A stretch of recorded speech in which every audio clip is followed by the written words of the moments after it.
काछ वाच मन निश्चल राखे, धनि धनि जननी तेरी रे। नरसिंह मेहता जी के। इंद्रियों को वश में करो। नेत्र सबसे खतरनाक, इनको बहुत सावधान रखो। बहुत बहुत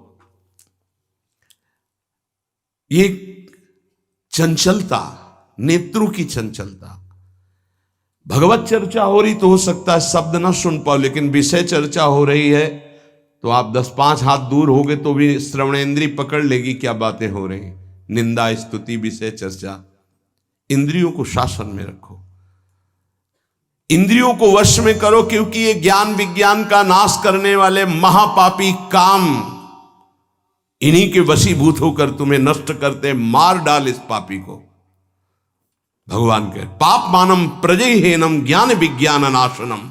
मार इस काम को, नष्ट कर। तस्मात् तुम इंद्रियाण्यादौ नियम भरतर्षभ। ये महाभारत सबको लड़नी पड़ेगी। ये महाभारत है, सबको लड़नी पड़ेगी। अगर आपको अपने स्वराज्य सिंहासन पर बैठना है, मुक्त होना है, तो ये युद्ध स्वीकार करना पड़ेगा, ये चुनौती स्वीकार करनी पड़ेगी। भगवान कह रहे इंद्रियों को वश में कर, ज्ञान विज्ञान का नाश करने वाले इस महापापी काम को अवश्य बलपूर्वक मार। भगवान आदेश कर रहे हैं पाप मानम प्रजहेनम ज्ञान विज्ञान नाशनम। तस्मात् तुम इंद्रियाण्यादौ नियम भरतर्षभ। इसलिए पहले इंद्रियों को काबू करो। रसेंद्रिय से शुरू करो, मुख्य द्वार। ये ज्यादा रजोगुणी भोजन पाने पर चंचल होती। जब ये चंचल होती तो हर इंद्रियों में चंचलता। इसको संभालो। उचित आहार, सात्विक आहार, कम स्वाद वाला आहार, बच जाओगे। ज्यादा स्वादिष्ट पाने की कोशिश मत करो। अगर रसेंद्रिय स्वाद नहीं छोड़ पाए तो जनेंद्री का स्वाद छोड़ पाना बड़ा कठिन हो जाएगा। इंद्रियों को विषयों में संयोग मत होने दो। भोग बुद्धि से प्रवृत्त ना करो। केवल जीवन निर्वाह बुद्धि से प्राण पोषण के लिए पहले यहीं से शुरुआत करो, रसेंद्री से। प्राण पोषण के लिए अन्न जा रहा है, स्वाद के लिए नहीं। आप नहीं हो भोक्ता, ये रसेंद्री का है। इतनी जबान में रखी गई पूरी बात। यहां के नीचे कोई मतलब नहीं है क्या जा रहा है, इससे यहां कोई स्वाद नहीं। बस ये 2 अंगुल 3 अंगुल का खेल है। इसे क्या गुलाब जामुन है या क्या, बस ये जहां अंदर गए ना तो फिर और कुछ मांगे होने लगेंगी। रसेंद्री से स्वाद। अब अगर जरा सा नमक कम हुआ तो हल्ला मचाने लगे, नमक लाओ थोड़ा कम है। भैया किसके लिए, किसके लिए स्वाद बना। कभी कभी तो मनाओ कि नमक डालना भूल जाए, फिर देखे कैसा लगता है। कभी कभी बिना स्वाद के भी भोजन पाना चाहिए। हाँ, ऐसा करो। मन चंचलता रहित हो जाए, इसके लिए सात्विक भोजन करो। अच्छे अच्छे पदार्थ इसको दिखा दो। हाँ, जैसे आज साधु सेवा भंडारा ऐसे जैसे होता है, कभी ऐसा उत्सव आदि में दिखा गुलाब जामुन। जब परोसने आवे तो क्यों आज थोड़ा उधर ऐसे बस दिखा, और वो चले गए। हाँ बोल दो अंदर से। हाँ, गरम गरम धुआं उठता हुआ समोसा, हरी चटनी, लाल चटनी और वो सेवई नमक वाली। हाँ ऐसे। अब ये खा के तुम ध्यान करोगे किसका, अब ये निर्णय तुम करो। ये चीजें खा के तुम ध्यान करोगे, प्रभु का तो ध्यान होने वाला नहीं। सात्विक भोजन पाने से हमारे अंदर भजन की वृत्ति बढ़ती है, और रजोगुणी तमोगुणी भोजन पाने से भोग वासना बढ़ती है, निद्रा प्रमाद स्थिति आती है। बिल्कुल सच्ची बात समझो, ये 3 गुणों से हर सामग्री बनी हुई। इसीलिए संतों ने निर्णय किया आप ये पा सकते हैं, ये पा सकते हैं, ये पा सकते हैं। खूब अनुभूति विषय है, इसलिए मना किया गया। आप ये नहीं पाएंगे। क्यों नहीं, भगवान ने तो सब कुछ बनाया है पाने के लिए, तो पाने के लिए भी बनाया है, तो फिर और व्यवस्था भी भगवान ने बनाई है। रो रो नरक, अंधतामिस्त नरक, ये भी भगवान ने बनाए हैं, तो इनका भी स्वाद आप लीजिए। सावधान, शतोगुणी भोजन संयम पूर्वक पाइए, नाम जप करते हुए, और इतना कि बस लगे कि हाँ, थोड़ा वजन लगने लगे कि हाँ हो गया, बंद कर दो, शाम के फिर पा लेना। कोई तुम्हें तो ये है नहीं कि पता नहीं मिले कि ना मिले, कई दिन मिले कई दिन ना मिले। उसमें होता है कि अब जो मिला है डाल लो, पता नहीं कई दिन बाद मिले। तो आप लोगों को तो एक मिलता है, तो संयम में आपके पास व्यवस्था श्री जी ने सबकी कर दी। तो संयम से आहार, और अच्छे पदार्थ ना लो तो अच्छा है, अगर लो तो बहुत कम लो, थोड़ा। खीर हटाओ और सब कुछ अब पीने दो, तो वो मन, खीर में नुकसान नहीं है, गुलाब जामुन में नुकसान नहीं, वो जो मन को बढ़ावा मिला रसेंद्री के द्वारा, अब वो इतने में तृप्त नहीं रहेगा, वो और इंद्री को लेकर के भ्रमण करवाएगा हमको। और जब इसको मारना, जैसे मन हमसे गलती करवा देता है तो क्या कहो, गाल में मारो, तो त्वगेंद्री पिट रही, उससे क्या होना है। इसको कैसे मारा जाए, इसको ऐसे मारा जाता है, ऐसे। जैसे गुलाब जामुन, भैया आज हमारा पेट दर्द कर रहा है, वो कहेगा नहीं, कहो नहीं नहीं, बिल्कुल नहीं कहेंगे। वो जो मन को पीड़ा हो रही, अब वो पिटाई हो रही। साधक मन को वो दुलार करता, पीट नहीं पाता। इसको पीटना सीखो, बहुत जल्दी ठीक हो जाएगा। ये कहता है आज ये देख ले, हाँ हाँ बढ़िया है, चलो चतुरासी जी शुरू करते हैं। वो कहेगा नहीं नहीं, चतुरासी जी शुरू कर। उसको मारना है तो उसके विपरीत चलना पड़ेगा। साधक से गलती होती, मन को मारना है, और वो मारता और किसी को है।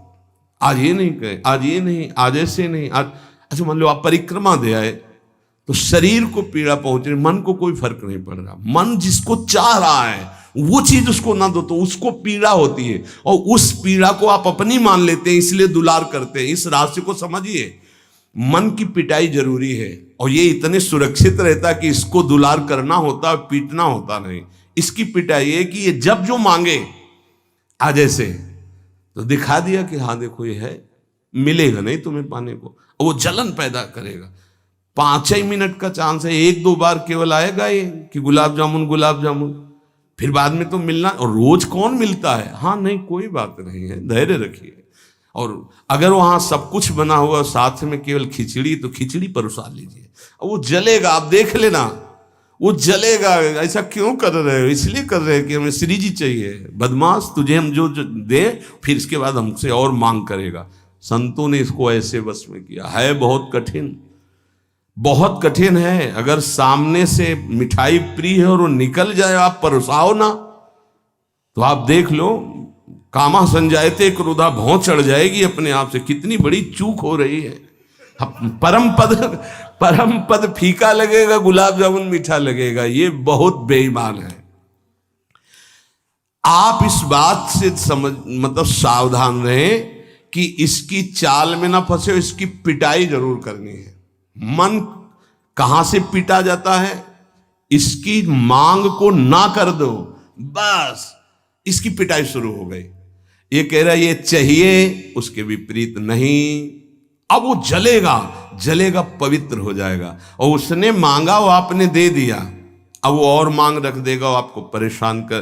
तस्मात् त्वमिन्द्रियाण्यादौ नियम्य भरतर्षभ।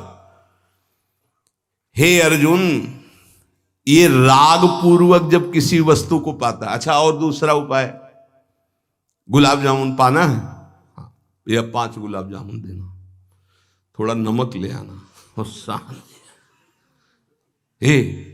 वो कहेगा नहीं नहीं, नमक, गुलाब जामुन पाना, मिला लिया, अच्छे से नमक मिला लिया, गुलाब नहीं नहीं, पाओ ना गुलाब जामुन। ये उसकी मार है। पर ऐसा साधक मारना नहीं चाहता, सब्जी साइड में करके एकदम दोना में अलग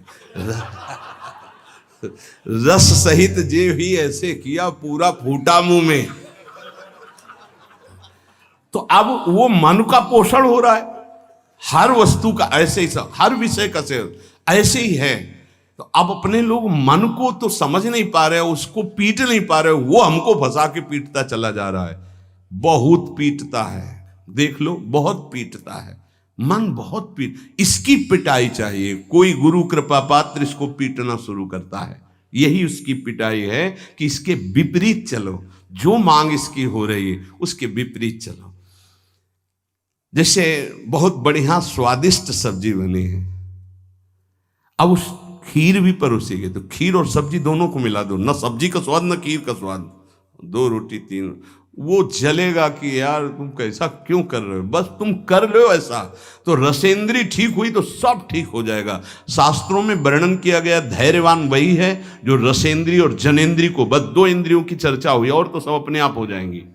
और रसेंद्री प्रधान, रसेंद्री ना हुई तो फिर आगे जो राग पूर्वक भोग, कोई भी भोग किया जाए वो बिल्कुल द्रवित हृदय में छप जाता है, बार बार पीड़ा पहुंचाता है, ना चाहते हुए भी साधक का पतन कर देता है। यही है, ना चाहते हुए पाप कौन करवाता है।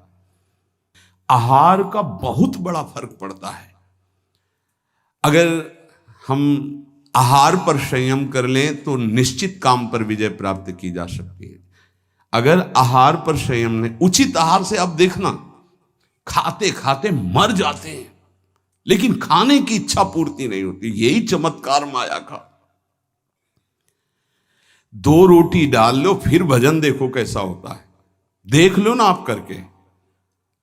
खट्टी डकार आ रही है यहां से, फिर भी शाम के बैठे हैं, आलू का पराठा और चटनी ये और वो, फिर जाके पचाने में पूरी ताकत। भजन कैसे करोगे? थोड़ा भोजन करो, खाते खाते मर गए यार। आज यहाँ का, कल वहां का, परसों यहाँ का, संसारी पुरुष इसी में लगे रहते हैं। सुनो, उतना डालो जितना प्राण पोषण के लिए। कभी ऐसा देखो कि पेट में वजन ना आने पावे। अगर आपको भजन बढ़ाना है तो पेट में वजन ना आने पावे, ऐसे जब बैठो और भोजन शुरू करो, जहां लगने लगे कि पेट में कुछ आ, वहीं बंद कर दो। और 1 दिन का अभ्यास, निर्णय करो कि 2 रोटी इतना इतना इतना और उतना ही। ये बार बार बांटना और बार बार पाना ये साधकों के लिए ठीक नहीं है। एक बार रखवा लो 4 रोटी से दाल सब्जी और बस खत्म। आपका घर है, आप श्री जी का प्रश्न, बस एक बार, और उसी को पाके अपना भजन करो। धिक्कार है जीवन को, खाते खाते अवस्थाएं बदल गई, बचपन से लेकर 50-60 वर्ष के वही खाने की इच्छा। कभी तो थोड़ा मन वही फंसाए है, मृत्यु आ जाएगी फिर भी खाने से तृप्ति नहीं होगी। एक बार इस रसेंद्री को काबू में किया जाए, भोजन पर सावधान, थोड़ा अल्पाहार, इतना जिससे हमारे प्राणों का पोषण हो जाए, सब ठीक हो जाएगा। आप देख लेना, अल्पाहार। अगर भोजन सुधार नहीं होगा तो फिर भजन में सुधार नहीं होगा। भोजन, बहुत प्राण शक्ति प्रबल है आपकी, ऐसे नहीं निकल जाएगी।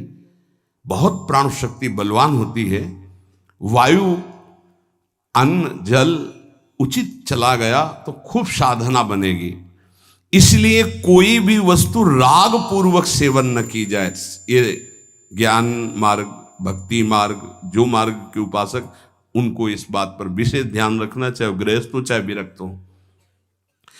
शास्त्र के अनुसार कर्तव्य कर्म होने चाहिए और राग रहित आहार विहार होना चाहिए। पूज्य श्री पंडित गया प्रसाद जी के शिष्य मास्टर बाबा, उनके पास जितने साधक रहते थे तो उनकी सब्जी में नमक नहीं, खीर में चीनी नहीं, ऐसे ही उल्टा सीधा बनता था। तो जानते हो कैसे साधक रहते थे? 2-4, जब दंडोती परिक्रमा लगा रहे थे तब वहां गए थे 2-4 साधक। जब शाम के मिला ना तो वहां कुछ पकड़ में नहीं था कि रोटी से सब्जी पाओ तो कुछ पकड़ में आवे, या दूध और चावल मिला के रखा गया तो कुछ पकड़ में, कुछ पकड़, न मीठा न खट्टा न नमकीन न कुछ। वो भगवत धाम को प्राप्त हो चुके हैं, बहुत अच्छे महात्मा थे पूज्य श्री मास्टर बाबा जी। ये बड़े बड़े महापुरुष ऐसी चाल क्यों चलते हैं? क्योंकि वो अपनी इंद्रियों को काबू में रखना साधकों को सिखाते हैं। काम को मारने के लिए सबसे पहले इंद्रियों का नियमन करने को श्री भगवान कह रहे हैं। तस्मात् तुम इंद्रियाण यादव, नियम में भरतर्षभ, इनको पहले कंट्रोल में करो। कान से भगवत वार्ता, अच्छी वार्ता सुनो। नेत्रों से अगर कहीं एक बार कोई ऐसा दृश्य उपस्थित हो जाए प्रकृति में तो प्रणाम करके दोबारा नेत्र मत पहुंचाओ।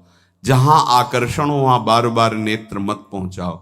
वाणी से कभी अश्लील संभाषण, गंदी बातें मत करो। खान पान संभालो, इंद्रियों को संभालो, ठीक हो जाएगा।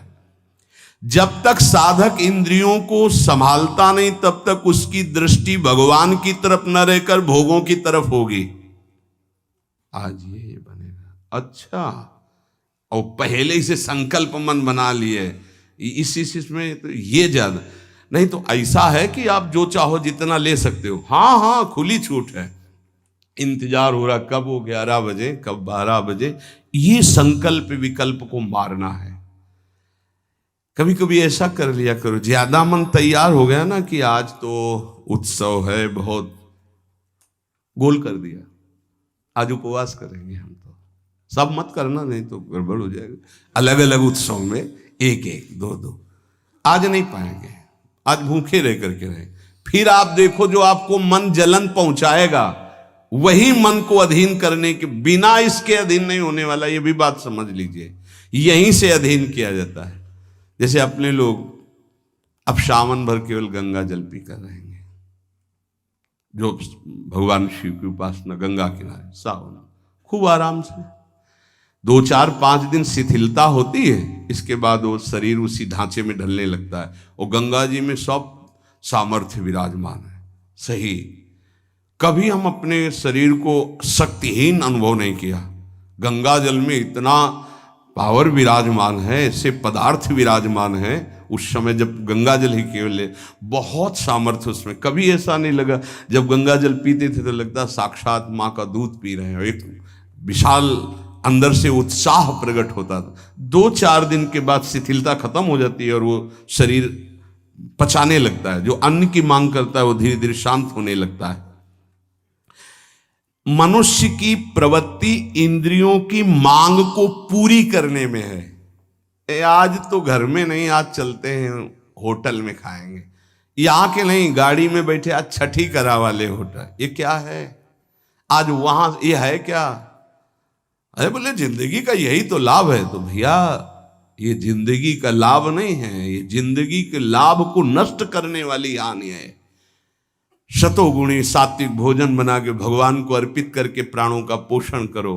वहां जा करके कौन किस भाव से बना रहा है, कैसी अपवित्रता या पवित्रता है, बहुत सावधान।